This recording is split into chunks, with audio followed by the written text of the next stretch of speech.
Good morning, everyone.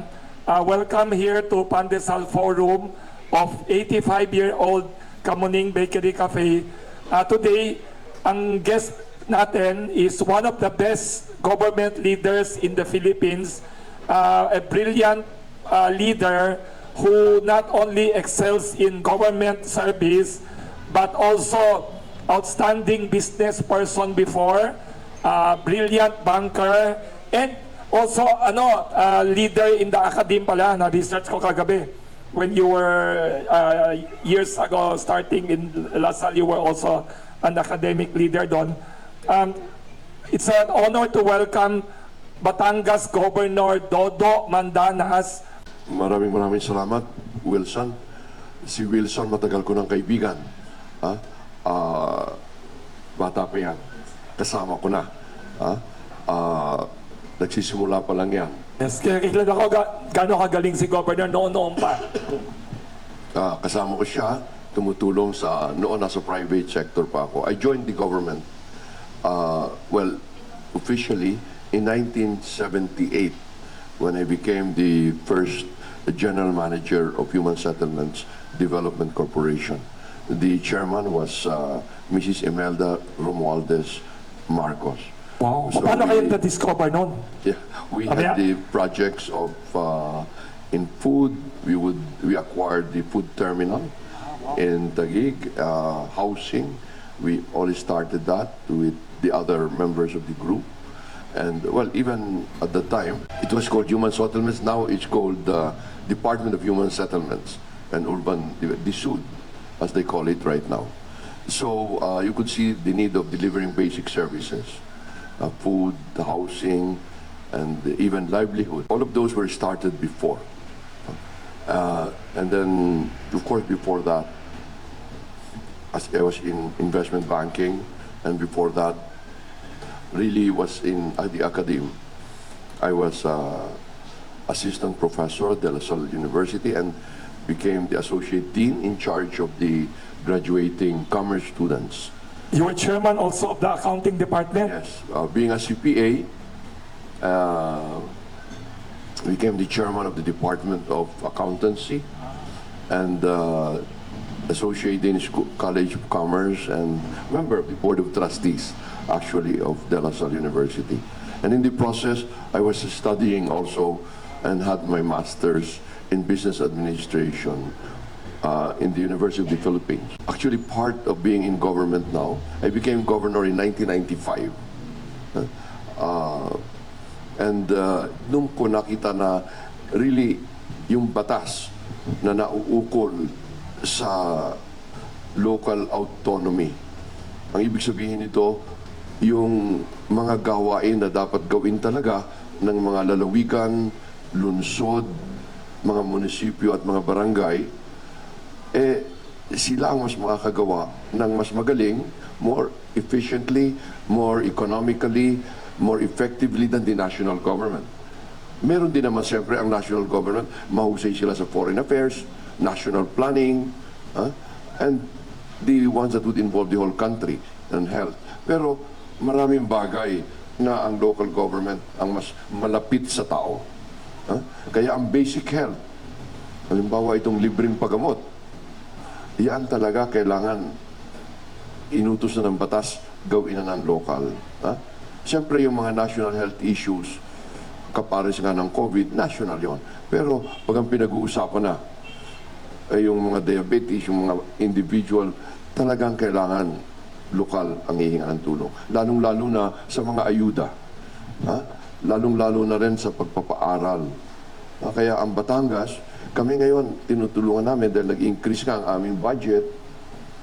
Kapares nung iba, we have, I think, the biggest number of scholars. We have more than 45,000. Gano'ng kalaki ang increase of LGU budget because of your Mandanas ruling? Nag-increase kami ng 2 billion. From originally kami mga 3.7. Ngayon kami 5.8 na. Wow. Ito naman hindi lang Batangas. Yes. Dahil dito, nung una pa akong naging governor, nakita ko na kaagad na ang national government hindi ibinibigay lahat na dapat makuha ng mga local government. Nag-i-issue sila ng mga circulars, mga memo. So, yun kaagad, sabi ko ipaglaban natin. Sa una ko palang pagsapi dito sa League of Provinces, nakita natin ito. So, pero sa totoong buhay, wala naman sumama sa akin noong panahon yun. So, pangalan nyo? Solo-solo akong nagabla. Pero nung nanalo ka agad na nanalo ng 60 billion, which at that time our budget was only around 500 to 600 billion, kaya 10%, more or less. Noon, siyempre kasama ng lahat. So sumama ng lahat. Yung final and executory ruling na talagang hindi pwedeng bawasan yan through circulars and all, lumabas 2004. That was my last term as governor. And really in recognition of President Gloria Macapagal Arroyo, So magaling talaga si ipinaganap ex-president. kaagad yon with Emilio Bongkodin. Magaling din yun. Pero dahil malaki at that time, yung more than 60 billion na hindi binigay ng past administration since 1995, hindi binigay, yon kaagad ibinigay naman ni President Gloria. Pero because of the amount, we agreed that it will be given in installment, paiyakan, not to affect the national budget. So, ginawang 7 years to pay. Tapos 7 years to pumunta pay. na ako sa Congress, at that time, naging member din ako ng Ways and Means. Ako naging chairman ako ng Ways and Means. Nakita ko na mas malaki pa ang hindi binibigay. Ang ibig sabihin nito, kasi nakalagay sa ating Constitution, saligang batas, that we should, the local government, because of the devolved functions, yung mga gawaing paglilingkod na mas magaling gawin ng local. Yun nga, sabi ko nga, halimbawa yung mga social welfare, nang maibigay kung kanino, hindi yung kung kanino binibigay. Agriculture, nasa ganon yung mga fertilizer, hindi kapares ng mga nangyari na pati Metro Manila, pagkakadami-daming fertilizer na ibinigay. Kaya, yun dapat gawin ng local government para talagang more effective, more efficient, more economical. Pero hindi binibigay lahat ang kabahagi. Sa Constitution, nakalagay, local government units should receive their just share. Tapos, as determined by law. Noong una, ang kinikilalang batas, hanggang ngayon naman, yung Local Government Code of 1991, which was implemented in January. Simula pa noong January 1992, hindi na ibinibigay lahat. Kasi ang basihan, dapat, lahat na kung tawagin ay National Internal Revenue Taxes. Ang ating taxes, maraming klase. But 80% of all the national taxes are called National Internal Revenue Taxes. Yung mga yon, anong included doon? Nakalista rin sa batas. Yung ating income tax, yung ating VAT, yung ating mga percentage tax, excise tax, estate tax, basta nakalista lahat, documentary stamps, nakalista ron. Pero ang ginagawa ng national government, hindi isinasamang lahat. Ang hindi na isasama from 20 to 25%. Kaya hirap na hirap, governor ako kaya alam ko, na makapaglingkod kami ng sapat, mapaabot ang sa mga nagugutom, sa mga walang trabaho, pagka nagkakaroon pa ng sakuna, kaagad na ibibigay. Ay, ang layo-layo ng national government. Bago makaabot yan sa local, ang tagal. Kaagad, kaya dapat ibigay ang kabahagi. So, noong pa sa Congress, nagpas na ako ng mga resolusyon, ipinaglaban ko na yan. Pero ang nangyari, tinanggal pa ako as chairman ng administrasyon. Sabi ko, bakit ito tama, nakalagay dyan. Tinanggal ako as chairman. Tumatapang kayo. Kaya nung itinanggal ako, nag-file ulit ako sa Supreme Court ng kaso. Paano kayo nanalo?